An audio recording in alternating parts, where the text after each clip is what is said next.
This newspaper has for long been complaining about the union budget having lost its sanctity, with governments routinely engaging in off-budget sanctions and financial maneuverings.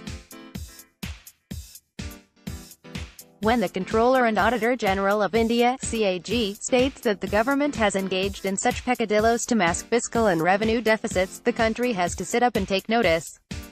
Indeed, the CAG's critical audit report on Compliance of FRBM Act 2003 for fiscal 2016-17 submitted to Parliament, pointing out that the government underestimated its total liability by 5% and its revenue deficit by 50,999 crore rupees. Is an unhappy denouement in what was supposed to be an exercise in exemplary governance, promised to the country nearly 5 years ago.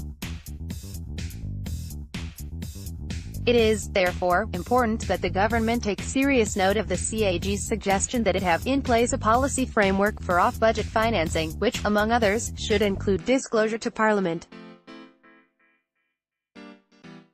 This, the government seems to have tried to avoid through under-the-radar actions. Breaking up an expenditure incurred in a particular year in two parts and shifting one to the next year's account is nothing short of malfeasance, but the government had no qualms about it. It has accounted for a part of the food subsidy in 2016-17, carrying over 81,303 crore rupees to the next year, thereby understating expenses. It has repeated this ploy for the fertilizer subsidy, showing 70,100 crore rupees for 2016-17 and deferring 39,057 crore rupees to 2017-18. That the CAG should ask the government for the rationale for doing so is to be expected, but the Finance Ministry's disingenuous rebuttal that it has not really evaded legislative supervision, because under the amended FRBM Act in 2018, a debt target is disclosed and thus Parliament would be aware of the off-budget borrowings. Is typical of any institution that is uncomfortable with making a clear articulation of its finances. The government has, however, done worse, courtesy off-budget financing of railway projects through borrowings of the Indian Railway Finance Corporation.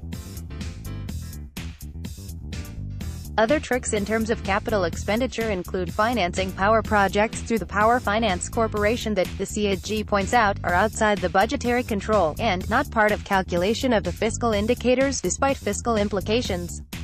Clearly, the government is under pressure to stick to the plan of limiting its fiscal deficit to no more than 3% of its gross domestic product by the end of 2020-21, but surely good governance demands that the reality around the financial bottom line be disclosed.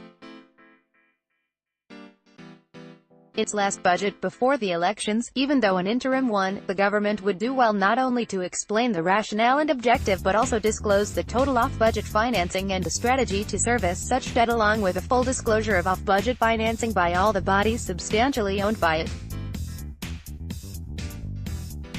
Only then would the country have an idea of the red ink that the government's finances are steeped in.